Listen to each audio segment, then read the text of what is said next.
And as a part of this investigation here in this indictment, did you pull any social media accounts from a social media website called the Shade Room? I did. Right. And why did you go into the Shade Room and see any type of social media posting? I think just being on Instagram, I just so happened to see the posts come up, and it was relevant to what we had been working with. And what was the post? I believe it was a post that came from the account associated with Jeffrey Williams. And why was it significant to you? it was directed at Mr. Rayshawn Bennett, YFN Lucci, saying that if I didn't like what you did for your mother and your kids, I would have been killed you. And did you grab that, did you do a screen grab of that posting? I did. Permission to approach, Your Honor? You may. I'm showing you what's been marked as stated in 429 BV. Tell me if you recognize 429 BV. I do. And how do you recognize 429 BV? This is an accurate depiction of what I had screen grabbed.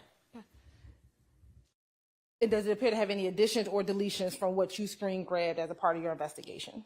Does not appear to, no. Your Honor, this time state would like to admit 429 VV into evidence. Okay. All right, that's admitted. Permission to publish. You may.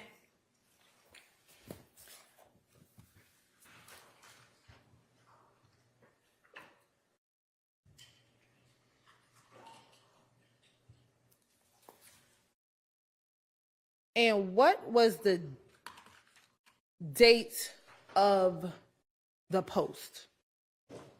When it was posted on the Shade Room, I believe it was August 19th of 2019. That's the date that they had reposted it, and it's saying 46 minutes ago on the original post, but I can't give you an exact timing of the original post. This is when I saw this. And you said August 19th. I see a date on there. It's August 18th. 18th, I'm sorry, 2019. Okay. And do you know, to your knowledge at all, if that particular post was ever deleted from the actual account of Thugger Thugger One's account? I believe it was.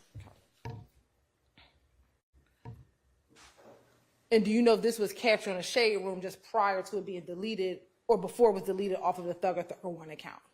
I believe right before it was. Okay. And this is posted or around the time of August 2019. Is that towards the end of this back and forth that we just discussed? Yes.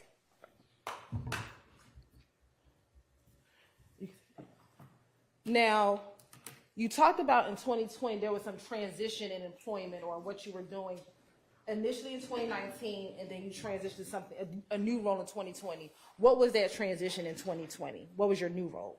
So I had been promoted to criminal investigator, and I was sent to the special operations section, to where typically once you arrive there, you're assigned out to a task force. It could be the ATF, the FBI, the DEA. I went to the GBI gang task force. I then went through a police academy associated with that position. I graduated and then went to, because my whole career had been spent in Atlanta, I was assigned to the Atlanta Police Department, and I worked out of their gang unit. And what were you able to do now that you weren't able to do in 2019 with those 2019 cases? What were you able to do with the 2020 cases? I was freed up from supervising an actual caseload, so I was free to, and now that I'd been through the academy with them, charge and work criminal cases. And did you end up then working criminal cases, again, associated with the conflict that was happening between YSL and YFN? I did.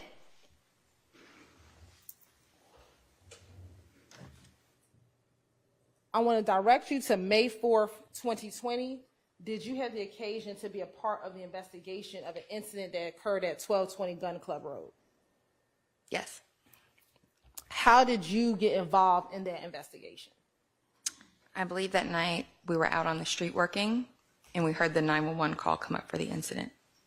Once you heard the 911 call come up, what was the incident that came up? There was I think it was described on radio as like a active shootout up and down Gun Club Road happening at that moment. Okay. What did you do once you received the call? Or heard the call over the radio? I believe we reached out to the aggravated assault unit to find out who the victim suspects were. And who were the victim suspects? Let me ask you this. Once you learned about who the victim suspects were, what did you do? I looked at their social media accounts. Whose social media accounts did you look at? Mr. Tanquarius Mender.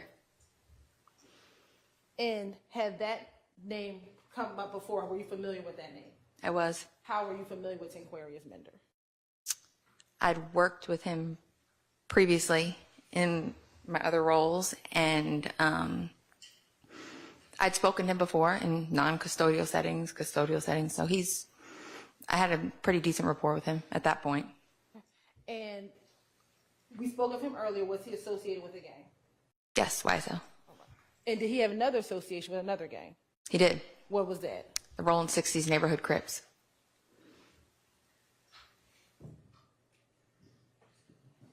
And did Mr. Mender have a nickname? He had two. What are his nicknames? He would either go by Nard or Stunna.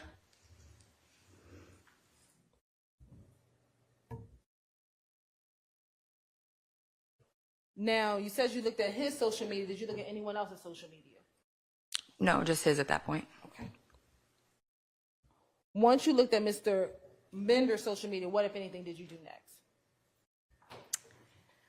When I spoke with the aggravated assault unit, I let them know about a post I'd seen the day before. What was the post?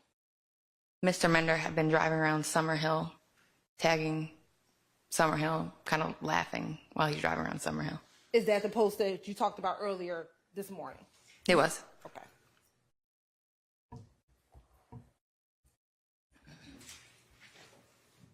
Once you informed the ag assault detective, did you do anything else as related to this case? No. Right.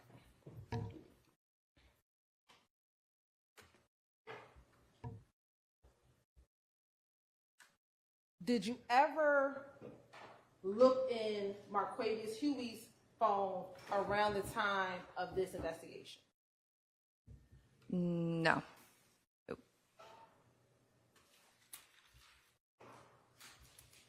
Was Mr. Mender the only person associated with this case on Gun Club Road? At that time, yes. Okay. When you say at that time, what do you mean? Later on, I had reviewed Mr. Huey's cell phone extraction. I had learned about additional parties that were involved. What additional parties? Objection, Your Honor. You're saying Sustained.